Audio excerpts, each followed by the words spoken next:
topics and opinions expressed in the following show are solely those of the hosts and their guests and not those of W4CY Radio, its employees, or affiliates. We make no recommendations or endorsements for radio show programs, services, or products mentioned on air or on our web. No liability, explicit or implied, shall be extended to W4CY Radio or its employees or affiliates. Any questions or comments should be directed to those show hosts. Thank you for choosing W4CY Radio.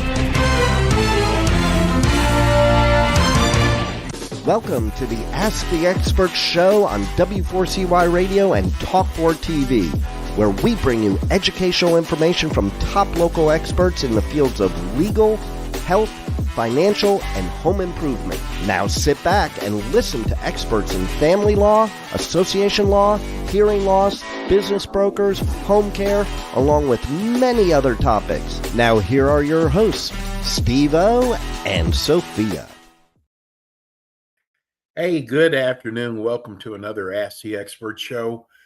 We definitely bring you the finest experts in the field of legal, health, financial, and home improvement.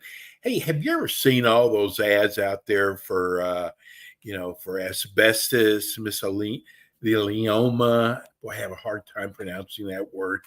But you see all these ads everywhere, and you wonder, what kind of cancer is that?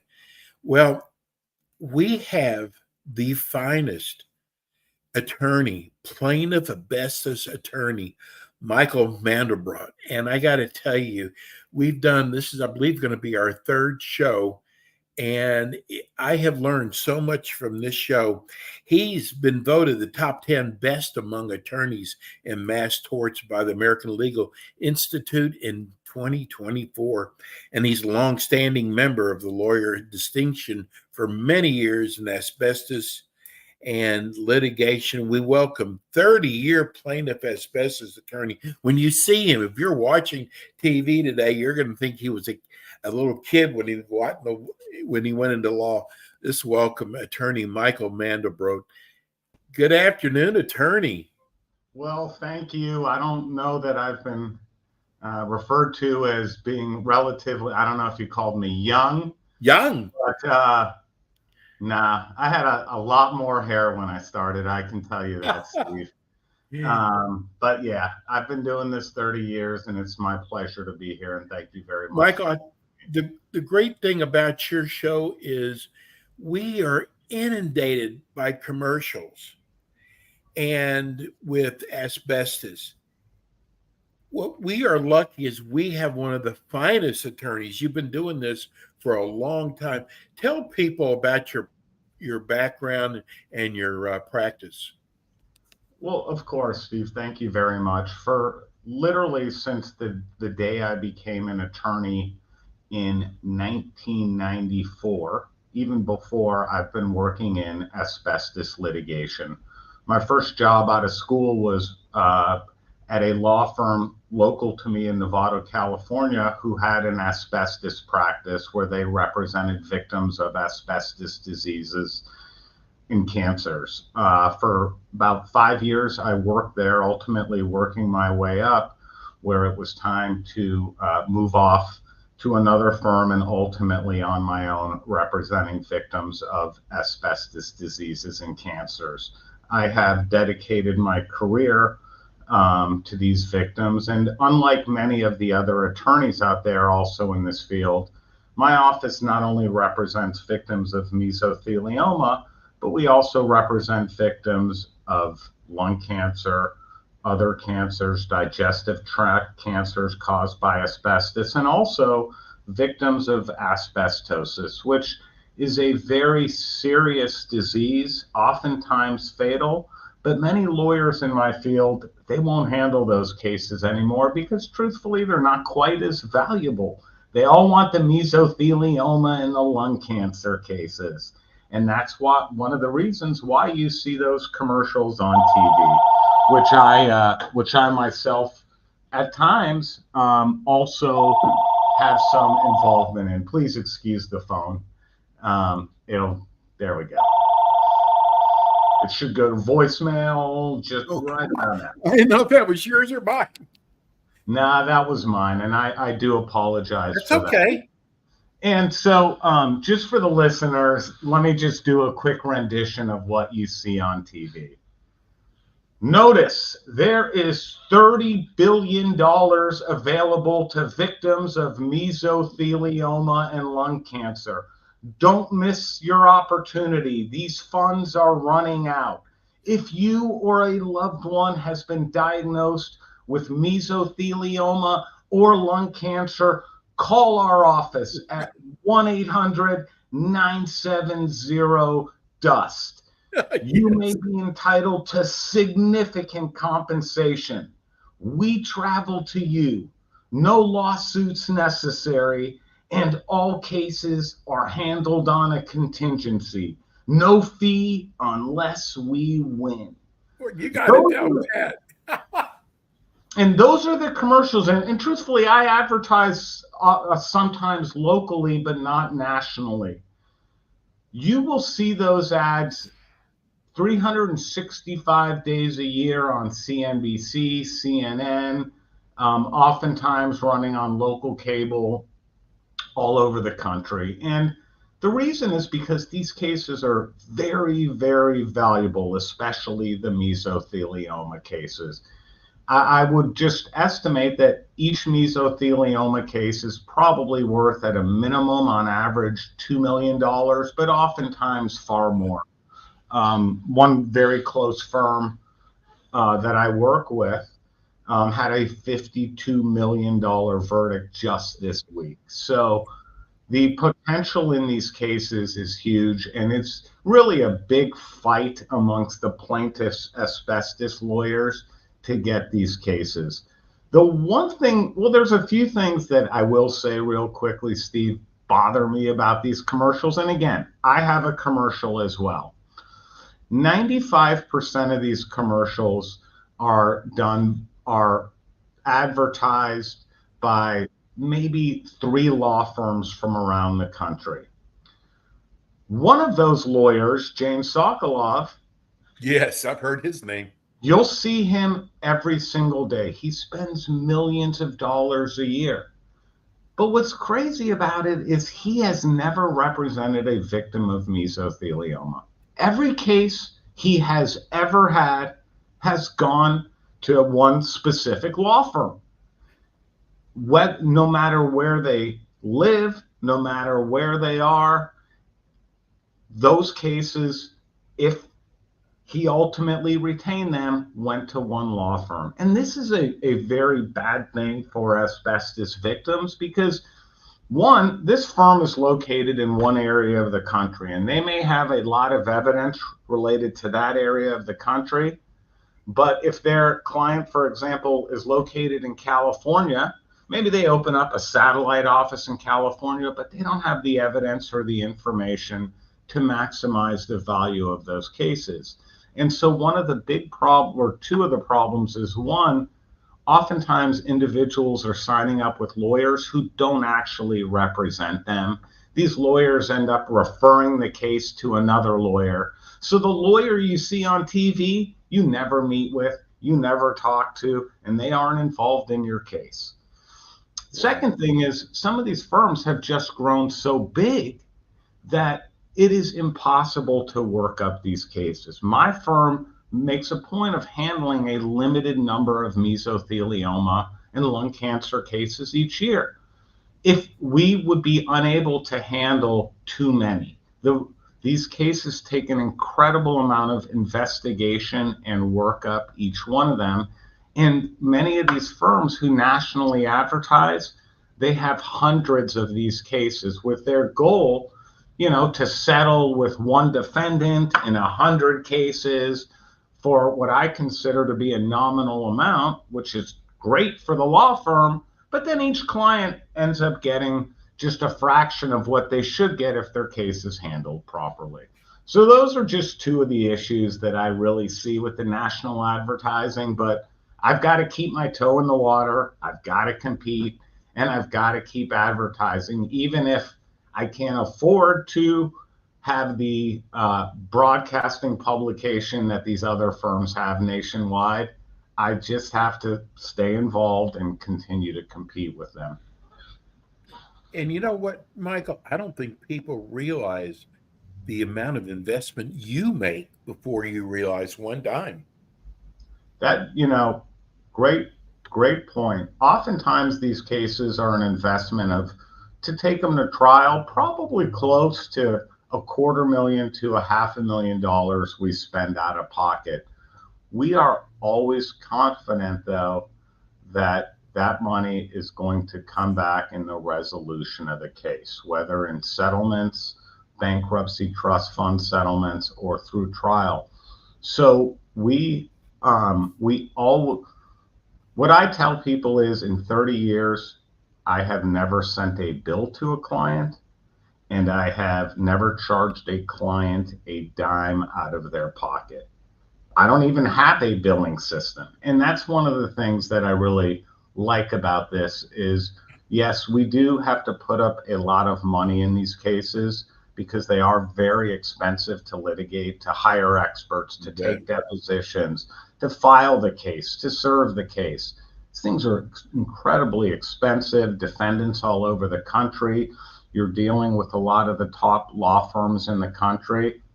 But we're willing to take that risk on behalf of these clients because we're confident in our success.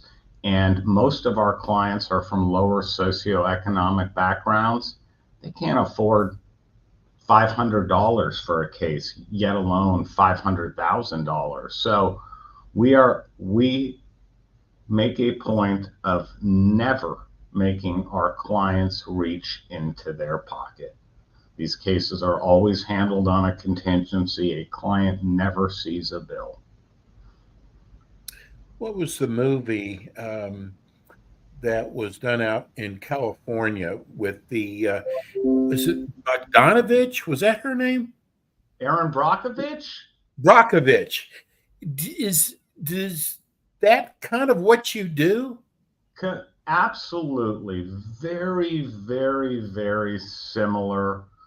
You've got, in that case, I believe it was PG&E, Pacific Gas and Yes. Electric. But in this case, it's even a larger industry, the entire asbestos industry, harming, killing individuals, causing cancer, knowingly causing cancer to individuals through chemicals and other hazards, and really doing nothing about it until they're ultimately sued or litigated. And it's very, very incredibly similar. The very early cases of asbestos and mesothelioma were very, very similar to that movie. There was another movie, John Travolta starred in that one about 25 years ago. It was called, or about 20 years ago, it was called A Civil Action.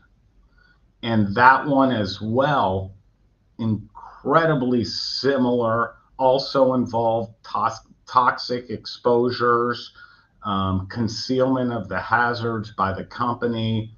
Very, very similar. I love both of those movies, as a matter of fact. And, if anyone really wants to get a feel for what we do, there is those two movies. But even more importantly, there is a book by his name is Paul Brodeur. He just passed away, Brodeur, I believe. And God, the name is escaping me right now. But it is all about asbestos. And I'll remember the name before this podcast is over. It is all about asbestos. And it really, it's like a documentary of the early cases of asbestos. And it is an incredible book.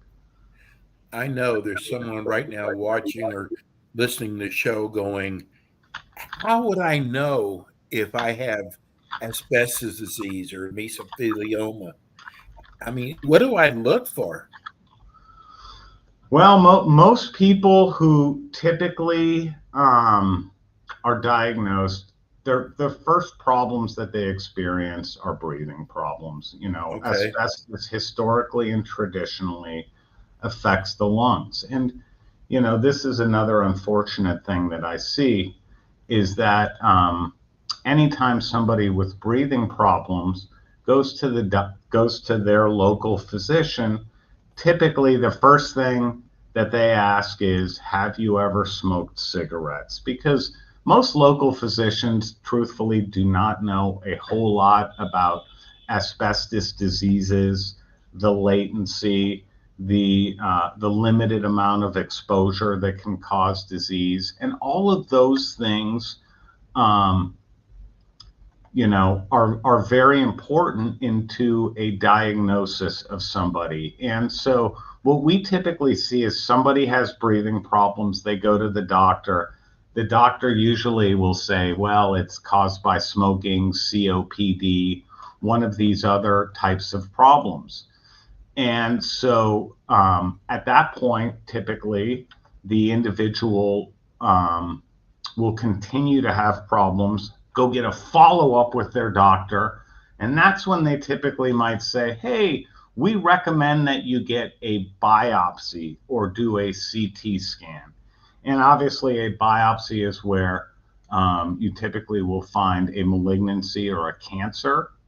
And in that biopsy, they can also take out some tissue and test it specifically look at it under a microscope to see if there is asbestos fibers in the actual tissue. And if there is asbestos fibers, in fact, in the tissue, that's what's known as pathological asbestosis. So the answer to your question is breathing problems or, like pain in the side or pain in the abdomen. Those are the first things that we typically see. What about, I'm here in Florida, and we've talked about this before. We had a real bad problem with asbestos was in the sheetrock, and it was, I think, sheetrock that was coming over from China. Does that ring a bell? Yeah, it does, but it's not just the sheetrock, which is unfortunate. That's the only one that we know about. Very recently, asbestos was banned in the United States completely. Up until literally, I think it was about 3 to 6 months ago, you would still find asbestos in various products, brakes, various different adhesives, other products used in the oil industry. They were still using some asbestos products until they were completely banned. Once asbestos was a known hazard, what we started seeing was a lot of products coming in from overseas, typically China, that did use asbestos as a component. Asbestos hasn't been banned as far as I know in China. It has been banned in maybe 30 countries, but not Brazil, not Russia, not China, very little in the Asian countries. Very, very few have banned it. I think Japan has. What about Johnson's baby powder? We hear all kinds of advertising with that. Spectacular question. That is sort of the news of the day for lawyers in my field. I would say recently, but it's been developing over the last 5 years. Over the last 5 years, we have proven as lawyers in my field that Johnson & Johnson's baby powder was contaminated with asbestos all the way up until 2015 and as far back as the 1970s. And this is obviously problematic for Johnson & Johnson because I don't know a person in the United States who hasn't used Johnson & Johnson's baby powder either on their children, on their feet, on their private areas, on their armpits at some time in their life. I think we all used it. Thankfully, not everybody gets an asbestos disease who used it, but there are some who have. And there has been, I'd say my estimate would be about 20 trials against Johnson & Johnson across the country. That's it? That's it. There is probably 100,000 pending cases, but there has only been, say, 20 to 25 actual trials that went to a verdict. There's been cases that have settled, that Johnson & Johnson settled, but of those say 20 to 25 cases that have gone to verdict, I would say that the plaintiffs have been successful in proving that Johnson & Johnson caused somebody's mesothelioma in about 15 of those 25 cases. And Johnson & Johnson has been successful in defending those cases in about 40%, or about 10 of those 25 cases would be my estimate. There is one firm I do want to point out, Dean, Omar, Branham, and Shirley. I work very closely with them. The acronym is Dobbs. They are in Texas. They're 3-0 against Johnson & Johnson. They're the ones who had the verdict this past week. The cases are incredibly difficult because you are going back in time, often 40 or 50 years, to show how somebody was exposed. You got to prove that the asbestos. How do you prove that? Well, oftentimes you can go on maybe eBay and buy some baby powder from that era. The individual who testifies will testify, this is where I bought it, this is how I used it, this is how often I used it. I remember how much I paid, it was $1.89 or whatever, and you get as much detail from the client as you can. And then we as lawyers, through experts, can prove that there was asbestos. It's for the jury to decide if that exposure actually caused their mesothelioma. And what experts will say that plaintiffs bring into trial is it doesn't take years of exposure, because what you've got to realize is maybe just using baby powder once could be an exposure of 1 million asbestos fibers. That's how fine they are. And so it doesn't take a lot of exposure, but ultimately it's for the jury to decide if that exposure caused the disease. We can only, lay out the case and the evidence the best that we can with the facts that we've got. And that's what that's what I tell clients, that's what I tell defense lawyers, and that's what I tell judges. Just put all the facts on the table and let the jury decide. All this thing about excluding this evidence and hiding that and concealing that, it's a big problem in my litigation. I actually should talk about it for just a minute, since it has been in the news fairly significantly lately. But it is very difficult to prove those cases. Why I want to talk about that for just a moment is there is an article that many people out there may have seen, and I think the headline was Asbestos Law Firm Sued for Billions. And that was a firm in my field. It is the Simmons Hanley Conroy firm. And what the allegations were in that complaint was that they essentially trained their clients to specifically identify one particular product at the exclusion of all other asbestos products, so that they said that their client was only exposed to that one product. This was a Johns Manville asbestos cement pipe, and wasn't exposed to any other product. And what that firm, Simmons Hanley Conroy, purportedly did in multiple cases was they had clients testifying identically. Oh, it had a red stripe, it was white, it was, and the testimony, it was unmistakably similar amongst the clients that it almost screamed fraud. And ultimately what happened was Johns Manville, or JMM as they are known now, sued this law firm, alleging that they effectively presented fraudulent evidence about their client's exposure.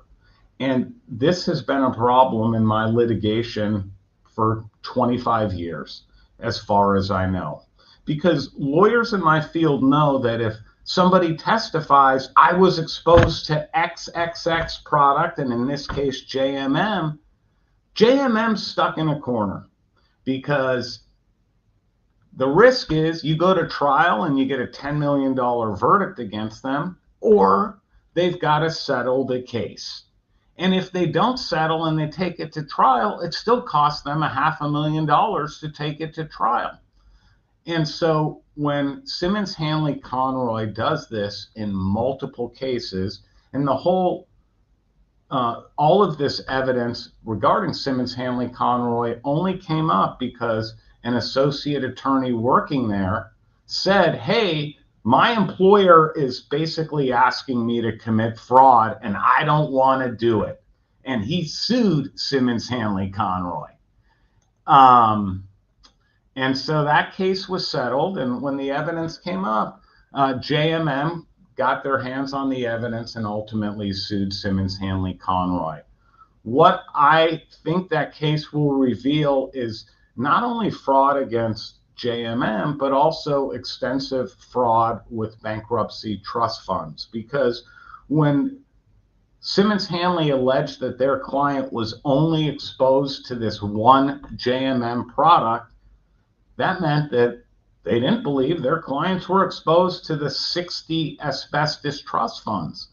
But what a firm like Simmons Hanley Conroy unfortunately does, and puts a stain on all of us, is they first present the case and say, my client was only exposed to JMM. And then once JMM settles, they turn around and file 50 bankruptcy claims alleging their clients were exposed to 50 different other asbestos products. And to me, that is fraud. And what it is commonly known as in my field is double dipping. They're first dipping their hand in the solvent defendants to maximize the value, and then dipping their hands in the bankrupt trust funds to maximize value. Now, this wouldn't be fraud if they had alleged from the start, my client was exposed to JMM and all of these other bankrupt company products, but that's not what this firm and other asbestos firms have done over the years. They come in and say, it's all this one company.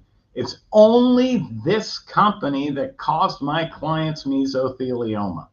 And those companies have to settle, and then they turn around and file 40 to 50 bankruptcy claims and effectively raid these bankruptcy trust funds.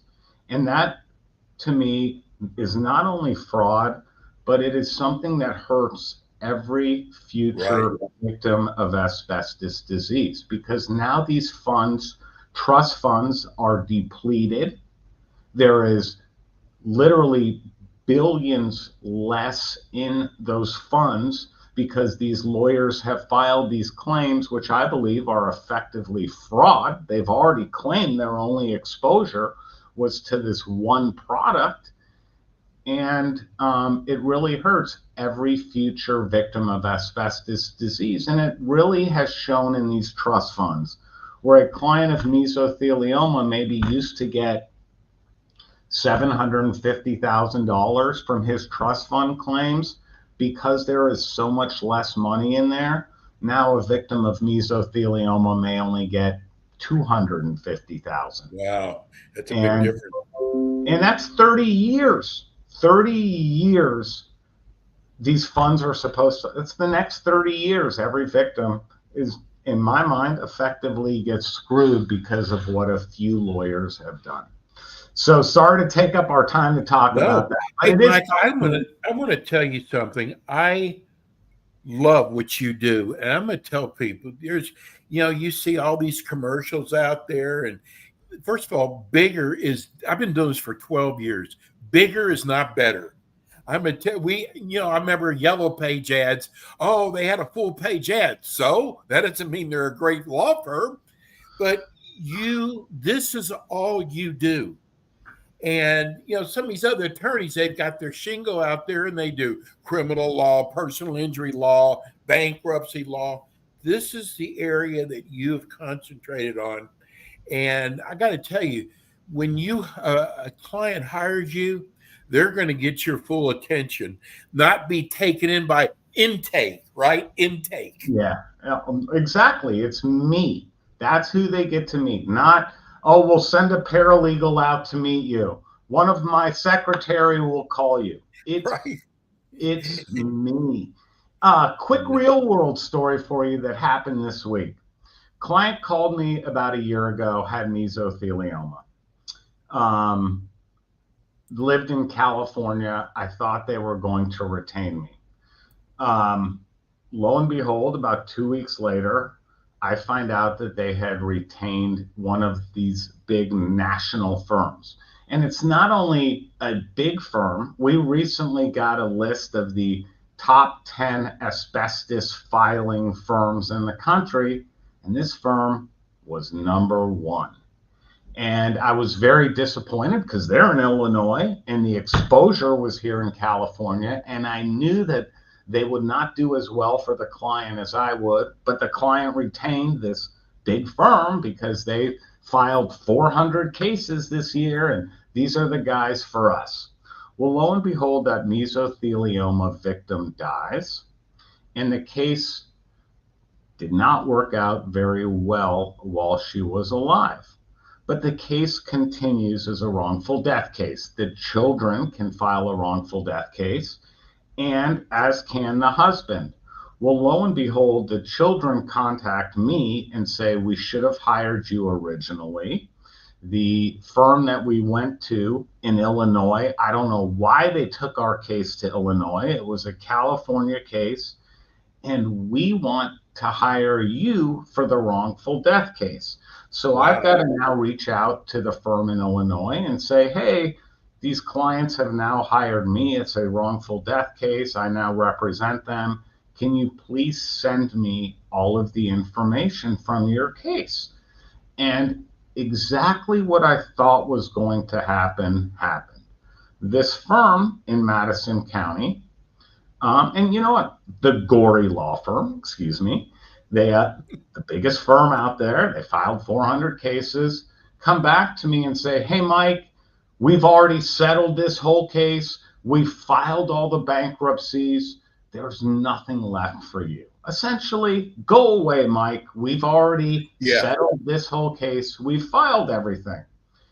So I come back to them and I say, well, can you send me a list of the companies you've settled with and a list of the bankruptcy claims that you filed so I can take a look and evaluate it? Because I knew that there was no way that they had sued the proper local companies because they're in Madison County and the exposure was in California. So lo and behold, they send me this big list of bankruptcy claims they filed and a fairly big list of a small list of defendants who they settled with. And I looked at it and immediately I could see two bankrupt companies easily worth $750,000 that they never filed, they had never filed. And what's interesting about this Gorey firm is I worked with them 10 years ago and filed these very same claims for them. And it tells me that once they stopped working with me, that they have never filed these claims since, because this case, it was the most valuable trust fund, easily, like I said, worth probably $750,000. Wow. And they weren't even filing it in this case. And I'm going to file it for this client. And I can go back to these clients and say, hey, Gorey has said they've settled everything, but I know there's still money in this case for you. Okay, so I'm going to take it on, even though you hired them first, even though they said they settled everything. I know that there is more out there for you. And so I am ultimately going to file these claims. But it also tells me that this big firm, Gorey, who I used to work with, and I used to file these very valuable claims for them until they took them back in-house, never really took them in-house, but just never filed them. And this is not only the biggest firm, this is the biggest firm for like the past 10 years. So if it's 400 cases this year and they missed it in this case, how many other cases have they missed? Right. And then over the last 10 years, how many? And that's why a local firm, somebody who knows the defendants and knows the companies, that is how you are going to get your best results, not these big, massive firms. Well, I got to tell you, I am glad that we have you. Give everybody how they can reach you. My telephone number is 1-800-970-DUST. That is 1-800-970-3878. That's my call center. You can call me direct at my office, 415-895-5175. I also am very responsive by email, which is my last, it's a long one, so get ready. My last name, Mandelbrot, Mandel, B as in boy, R-O-T, at Asbestos Legal Center, just like it sounds, .org. AsbestosLegalCenter.org. And I would appreciate any questions, any phone calls, any concerns. I'm happy to talk to anybody. Michael will be back again with us next month. Michael, thank you so much. Your show goes by so fast. There's so much great information out there. We'll see you again next month. Sorry to do so much talking, Steve. Great talking to you. Yeah, see you next month. I appreciate it. Take care now. You too. That's Michael Mandelbrot, great attorney. We're going to go to break. We'll come back. We got more. Hold on there. We'll be right back.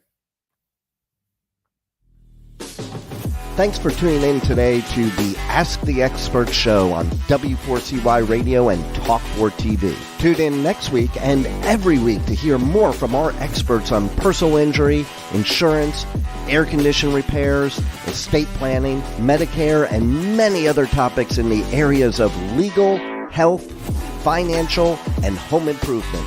See you next week.